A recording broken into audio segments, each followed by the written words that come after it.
ప్రభా కనుక నన్ను విడిచిపెట్టొద్దు. నీ ముఖాన్ని నాకు మరుగు చేయొద్దు ప్రభా. నాతో మాట్లాడకుండా నువ్వు మౌనంగా ఉండొద్దు. ఇది నన్ను దాటి నువ్వు వెళ్ళొద్దు ప్రభా, నన్ను దాటి నువ్వు వెళ్ళొద్దు. దేవుని సన్నిధిలో ప్రతి దినం నేను ఏమడుగుతానంటే ప్రభా, ఈ లోకంలో నాకు వెండొద్దు, బంగారం వద్దు, ఆస్తి వద్దు, ఐశ్వర్యం వద్దు, పేరొద్దు, ఘనతొద్దు, ఈ లోక సంబంధమైన ఏది వద్దు, కానీ ప్రతిదినం నువ్వు నాతో మాట్లాడు ప్రభా. ప్రతిదినం నువ్వు నాతో మాట్లాడు. ప్రతిదినం నీతో నేను సహవాసం చేయాలి. ప్రతిదినము నీ సన్నిధిని నేను అనుభవించాలి.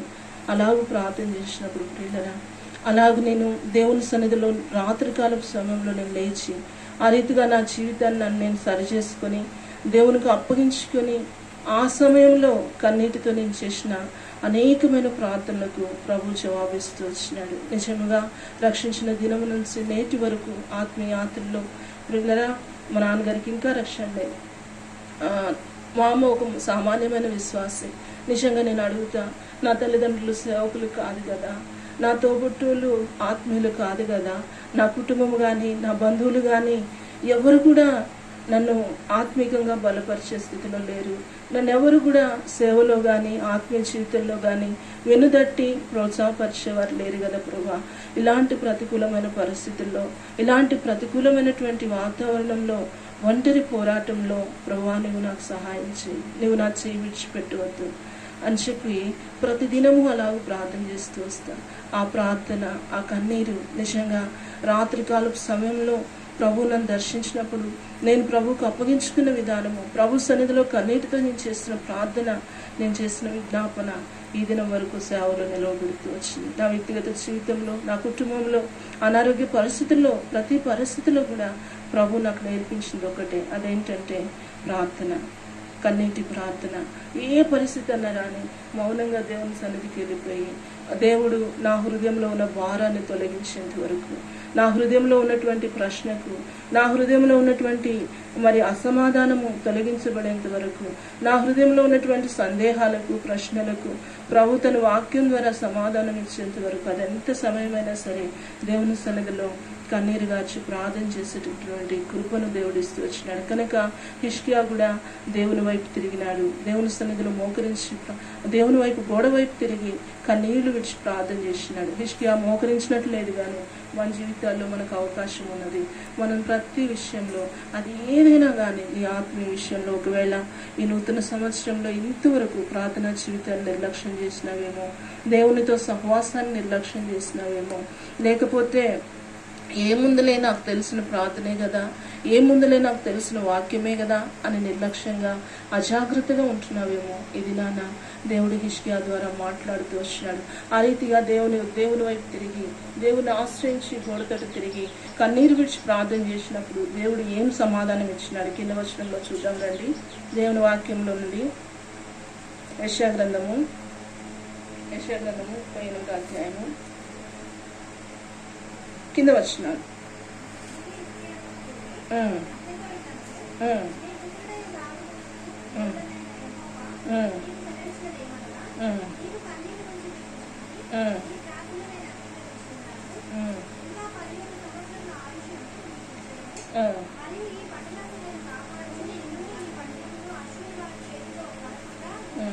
చాలు.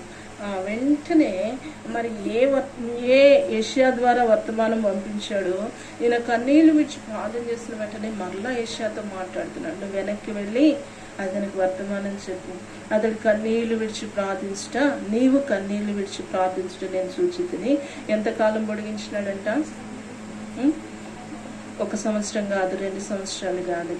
అతని కన్నీటి ప్రార్థన 2వ దినవృత్తాంతంలో 31:20-21లో మనం చూస్తున్నాం. యథార్థంగా దేవుని ఎదుటుంటూ వచ్చినాడు, దేవుని ఆశ్రయిస్తూ వచ్చినాడు, దేవుని ఎదుట నమ్మకంగా ఉంటూ వచ్చినాడు. తనకు అప్పగించినటువంటి ప్రతి పనిని కూడా మనఃపూర్వకంగా, హృదయపూర్వకంగా చేసినాడు. ఎప్పుడైతే మరణ సమయం వచ్చిందో దేవుని వైపు తిరిగి, దేవుని ఆశ్రయించి యథార్థంగా కన్నీటితో ప్రార్థన చేసినప్పుడు దేవుడు అంటున్నాడు, నీవు కన్నీళ్లు విడిచుట నేను చూచితిని, ఇంకను 15 సంవత్సరాల ఆయుష్ నీకు పొడిగించబడుతూ వచ్చింది. కనుక పిల్లరా, ఈ దినాన నీ వ్యక్తిగత జీవితంలో, నీ కుటుంబంలో ఎలాంటి పరిస్థితి గుండా నువ్వు వెళ్తూ ఉన్నావు, మన సమస్యలు ఏదైనా, మన అక్కర ఏదైనా, మన బాధ ఏదైనా, మన దుఃఖం ఏదైనా పరిష్కారం ఒక్కటే. మనం కూడా హిజ్కియా వలె దేవుని వైపు తిరిగినప్పుడు, హిజ్కియా వలె యథార్థంగా దేవుని ఆశ్రయించినప్పుడు, నమ్మకంగా ఆయన సేవించినప్పుడు, పిల్లరా ఆయన సన్నిధిలో ప్రార్థన చేసినప్పుడు ఖచ్చితంగా ఆయన ఏం చేస్తాడు? మన ప్రార్థన ఆలకిస్తాడు. మన మొరను ఆయన వినేవాడుగా ఉంటున్నాడు. అంత మాత్రమే కాదు కానీ మన ప్రార్థన ఆలకించడం మాత్రమే కాదు, మన ప్రార్థన వినటం మాత్రమే కాదు కానీ ఆయన జవాబిచ్చే దేవుడు ఉంటున్నాడు. హిజ్కియాకు జవాబిచ్చినాడు.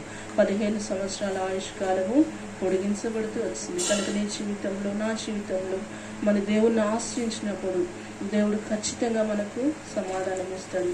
తర్వాత పోయిన వారం సిస్టర్స్ మీటింగ్లో నేను చెప్తూ వచ్చినాను, దేవుడు నిన్ను ఎలా బలపరుస్తాడు. నువ్వు అనుకోవచ్చు, కొంతమందిని మేము అడుగుతూ వచ్చినప్పుడు వాళ్ళు అంటారు, అక్క నేను ఒక్కదాన్ని, ఎవరు లేరక్క, అందుకే నేను బలహీనంగా ఉంటున్నా, అది ఇది అంటాం. నీ ఒంటరితనంలో కూడా ప్రభు కొరకు నీవు బ్రతకాలి అని ఆశ ఉంటే, దేవుని ఎదుటి యథార్థంగా నమ్మకంగా ఉండాలి, ప్రభు సాక్షిగా నేను ఉండాలి అని ఆశ ఉంటే ప్రభు ఏం చేస్తాడు తెలుసా? నీతో సహవాసం చేస్తాడు.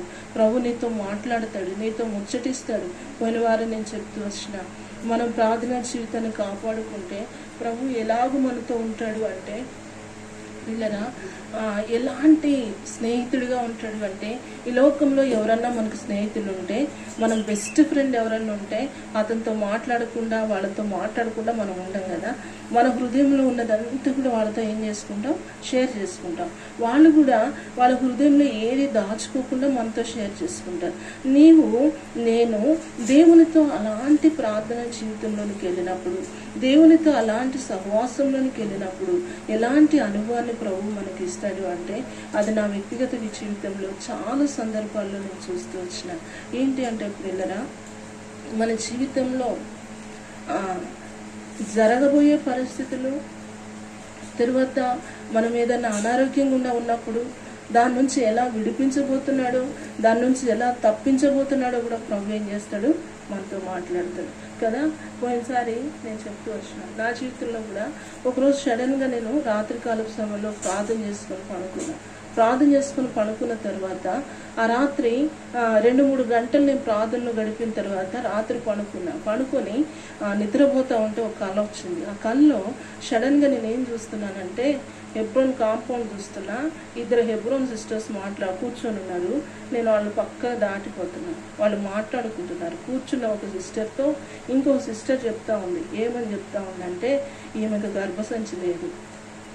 నేను దాటిపోతున్నా, వాళ్ళిద్దరు, ఒక ఆమె కూర్చుంది, ఒక ఆమె కూర్చున్నాము చెప్తుంది, ఈమెకి ఏం లేదంట, గర్భసంచి లేదు. ఇక లేచి కూర్చున్నా, 3 ఏమో టైం. ఇదేంటి ప్రభా, నా గురించి వాళ్ళు అట్లా మాట్లాడుకోవటం ఏంది? అసలు ఇది నాకెందుకు చూపిస్తున్నావు? ఎందుకు ఇట్లా చూపిస్తున్నావు? ఏమైంది? ఏం అర్థం కాల ప్రభా, నాకైతే ఏం అర్థం కావట్లేదు. ఎందుకు ఇలా చూపిస్తున్నావు? ఏదేమైనా నీ చిత్తం ఏదైతే దాన్ని జరగని అనుకొని దేవునికి అప్పగించుకొని కాసేపు ప్రార్థన చేసుకొని పడుకున్న తర్వాత ఆ నెక్స్ట్ డే 11 o'clock ఆ ప్రాంతం నుంచి నాకు బ్లీడింగ్ అవటం స్టార్ట్ అయింది. అట్లా స్టార్ట్ అయినప్పుడు ఏంటి నాకు ఇట్లా అవుతుంది అనుకున్నప్పుడు, ఆలోచన చేస్తున్నప్పుడు ఆ రాత్రి నాకు వచ్చిన కళ దేవుడు జ్ఞాపకం చేసినాడు. అట్లనే ప్రియులరా, 3 months నేను ఎంతో మెడిసిన్ వాడినా, ఎంతగానో నిజంగా మేడం నా విషయంలో ఎంతో కేర్ తీసుకుంది. 42 సంవత్సరాలకి ఎందుకు గర్భసంచి తీసేయాలి, ఎట్టి పరిస్థితిలో తీసేయొద్దు, ఉంచాలి అని ఆమె ఎంతో మెడిసిన్ వాడింది. ఎంత పవర్ఫుల్ మెడిసిన్ వాడిందంటే, ఆ మెడిసిన్ని బట్టి నా బాడీ మీద సైడ్ ఎఫెక్ట్స్ వచ్చినాయి కానీ బ్లీడింగ్ కంట్రోల్ అవ్వాలి. అలాంటి పరిస్థితుల్లో 3 నెలలు మెడిసిన్ వాడిన తర్వాత మేడం అంటది, నేను నీకు ఆపరేషన్ చేయను అంటది. నేను ప్రతిదినం ప్రార్థన చేస్తుంటే నాకు సమాధానం రావట్లేదు. చివరికి 3 నెలల తర్వాత ప్రార్థన చేసుకున్నా, ప్రభా నా జీవితంలో నీ చిత్తం ఏంటి, మేడం ఒప్పుకోవట్లేదు, ఎట్లా చేయాలి అని ప్రార్థన చేస్తుంటే మళ్ళీ ఈ కళను దేవుడు జ్ఞాపకం చేసినాడు. అప్పుడు తెల్లారి నేను మేడం దగ్గరికి వెళ్ళినాను. మేడం పర్లేదు, నేను చేయించుకుంటాను, మీరు చేసేసేయండి, ఎందుకంటే నేను సేవలో ఉన్నాను కనుక ఈ రిస్క్ నేను పడలేను అంటే, ఇంకా నీ ఇష్టం, నాకైతే ఇష్టం లేదు, నువ్వు మొండిగా చేయించుకుంటానంటున్నావు కనుక నేను చేసేస్తాను, పర్లేదు మేడం ఏదైనా జరగని చేయించుకుంటాను, చెయ్యండి అని చేయించుకున్నాను. ఆ తర్వాత అలాగూ ప్రభువు అది నా జీవితంలో నెరవేరుతూ వచ్చింది. అంటే దేవుడు ఒక మాట అంటాడు కదా, నేను చేయబో కార్యమును అబ్రహామునకు దాచేదన. దేవునితో నీవు అలాంటి, అంటే ఇది ఒక ఉదాహరణ నా జీవితంలో నేను చెప్తూ వచ్చిన, కానీ ఇలాంటివి అనేకమైన సందర్భాలు, అనేకమైన ఎక్స్పీరియన్సెస్ నా పర్సనల్ జీవితంలో నేను కలిగి ఉంటూ వచ్చిన. కారణం ఏంటంటే నా జీవితంలో సమస్తాన్ని విడిచి నేను వచ్చినాను కనుక ప్రతి పరిస్థితుల్లో ప్రభువుని ఆశ్రయిస్తూ వచ్చిన, ప్రతి పరిస్థితుల్లో ప్రభు పైన ఆధారపడుతూ వచ్చిన, ప్రతి పరిస్థితుల్లో నేను కన్నీరు గార్చి ప్రార్థన చేసినప్పుడు దేవుడు తన వాక్యం ద్వారానో, తన కళ ద్వారానో, దర్శనం ద్వారానో, దేవుడు తన స్వరం ద్వారానో అనేకమైన సందర్భాల్లో నన్ను ఆదరించి ధైర్యపరిచి బలపరిచిన వాడుగా ఉంటున్నాడు. నా కన్నిటిని ప్రభు తుడిచిన వాడుగా ఉంటున్నాడు. కనుక మన జీవితాల్లో మనం జ్ఞాపకం చేసుకున్నాం. అలాంటి అనుభవంలోనికి నేను రాగలిగినప్పుడు అపోస్తలుడైన పౌలు అంటాడు కదా, క్రీస్తు ప్రేమ నుండి ఏది నన్ను ఎడబాపగలదు, మరి ఎత్తైనను లోతైనను లేకపోతే ఏదైనా కానీ నన్ను ఎడబాపలేదు అంటాడు. అంటే మన జీవితంలో ఎప్పుడు మనం ఆ సాక్ష్యం చెప్పగలము, ఎప్పుడు అలాంటి దేవుని ప్రేమ నుండి ఎవరు కూడా ఏది కూడా నేను వేరు చేయలేని స్థితికి ఎప్పుడు నీవు రాగలవు అంటే ప్రిల్లరా, ఏదో ప్రార్థన చేసుకోవటం, ఏదో బైబిల్ చదువుకోవటం, ఏదో మందిరానికి రావటం, ఏదో అలవాటుగా ఆచారంగా కాదు, కానీ నీ జీవితంలో, నా జీవితంలో ఆ దేవుని స్వరాన్ని ఒక్కసారైనా మనం వినగలిగి ఉండాలి. ఆ దేవుని స్వరాన్ని మన చెవులతో ఒక్కసారి మనం వినుంటే, ఆ దేవుని యొక్క దర్శనాన్ని మన కనులతో కనులారా ఒక్కసారైనా చూసిన అనుభవం ఉంటే, ఒకసారి మనం చూస్తే మనకు అనిపిస్తుంది నిజంగా ఈ పరిస్థితిలో ప్రభువు నన్ను విడిచిపెట్టలేదు కదా, తన దర్శనం ద్వారా నన్ను దర్శించినాడు కదా, ఇలాగ మాట్లాడినాడు కదా, నేను కొంచెం నమ్మకంగా ఉంటే, కొంచెం యథార్థంగా ఉంటే, కొంచెం ప్రార్థనా జీవితాన్ని కాపాడుకుంటే ప్రభు తన స్వరాన్ని నాకు వినిపించినాడు, తన దర్శనాన్ని నాకు ఇచ్చినాడు. ఇంకా నమ్మకంగా ఉందాం, ఇంకా యథార్థంగా ఉందాం, ఇంకా పరిశుద్ధతను కాపాడుకుందాం, ఇంకా ఉంటే ఇంకెన్ని దేవుడు నాకు బయలుపరుస్తాడు, ఇంకెన్ని నాతో మాట్లాడతాడు, ఇంకెంత నాతో ముచ్చటిస్తాడో అని మనకు ఆశ అధికమవుతూ ఉంటుంది. పిల్లరా, నీవు నీ జీవితంలో దేవుని స్వరాన్ని విననంత వరకు, దేవుని దర్శనాన్ని పొందుకోనంత వరకు, ఆ దేవునితో సహవాసాన్ని నీవు అనుభవించినంత వరకు కూడా నీ ఆత్మీయ జీవితంలో నువ్వు నిర్లక్ష్యంగానే ఉంటావు, నీ ప్రార్థన విషయంలో నిర్లక్ష్యంగానే ఉంటావు, నీ వాక్యం విషయంలో నువ్వు నిర్లక్ష్యంగానే ఉంటావు. కానీ అలాంటి సహవాసంలోనికి మనం వెళ్ళినప్పుడు, ఆత్మీయంగా ఆ ఫేజ్లోనికి మనం వెళ్ళినప్పుడు, ఇక నిజంగా ₹1,00,000 ఇస్తానన్నా కానీ ఆ దేవుని మనము విడిచిపెట్టము. ఆ ₹1,00,000 ఇస్తానన్నా ఆ ప్రార్థనా జీవితాన్ని మనం విడిచిపెట్టాం. లోకంలో మరి అపవాది మనకి ఎంత ఆఫర్ చూపించినా కానీ నాకొద్దు,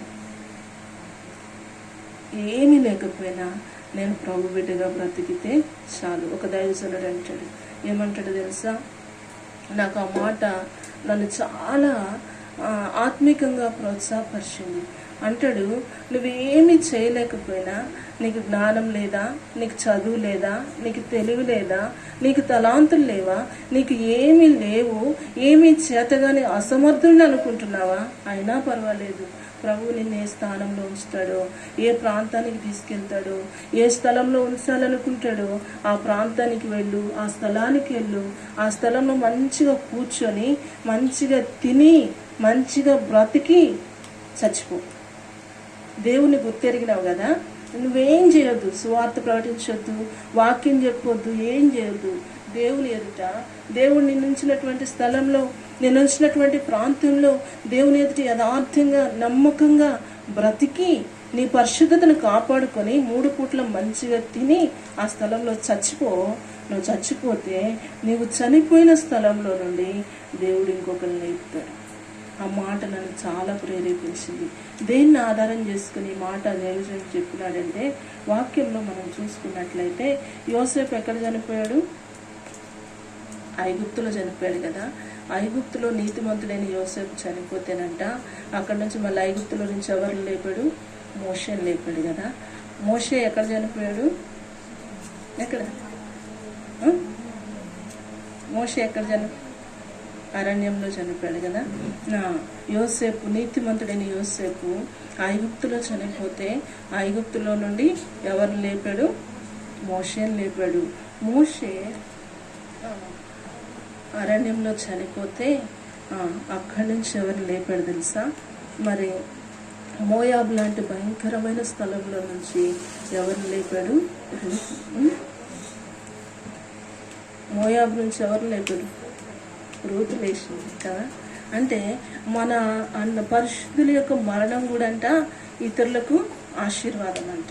అంటే దేవుని ఎదుటి యథార్థంగా, నమ్మకంగా, పరిశుద్ధంగా మనం బ్రతికి ఏమీ చేయకుండా చనిపోయినా కానీ నీతిమంతుడైనటువంటి యోసేపు ఐగుప్తులో చనిపోతే అక్కడి నుంచి మోషేని ఎలాగో లేవనెత్తుతూ వచ్చినాడో మనం కూడా మరణిస్తే అక్కడి నుండి ఖచ్చితంగా ఒకళ్ళని దేవుడు లేపుతాడంట. కాబట్టి మన జీవితంలో మనం జ్ఞాపకం చేసుకుందాం, ప్రార్థన జీవితాన్ని అభ్యాసం చేద్దాం, ప్రార్థన మనకి ఊపిరిగా మార్చుకుందాం.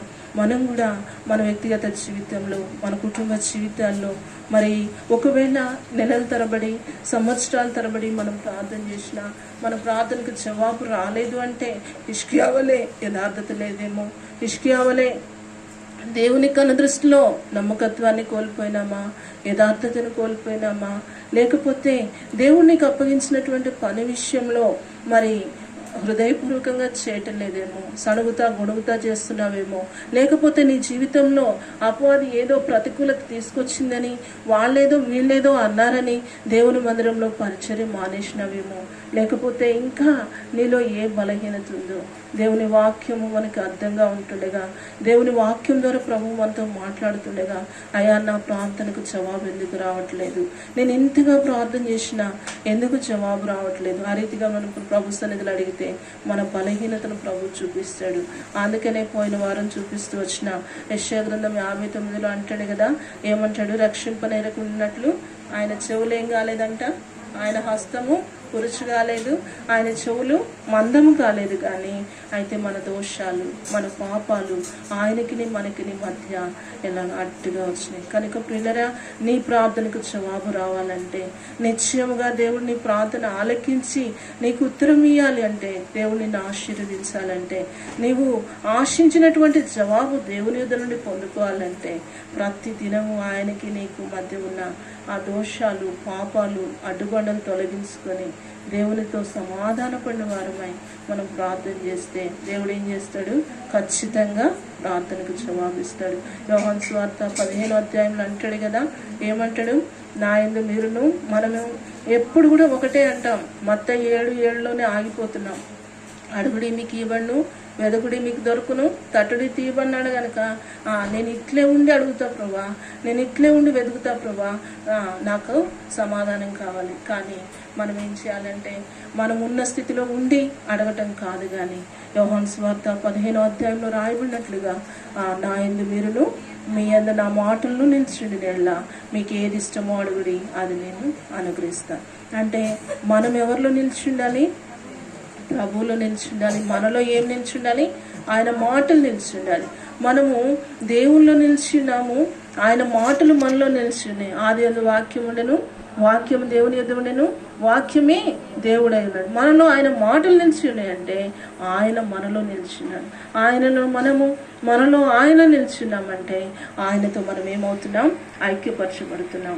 ఇప్పుడు ఆయన హృదయము మన హృదయము ఐక్యపరచబడుతుంది, ఆయన మనస్సు మన మనస్సు ఐక్యపరచబడుతుంది. కనుక మనము ఎలాంటి ప్రార్థన చేస్తామంటే ఆయనకి ఇష్టమైన ప్రార్థన చేస్తాం.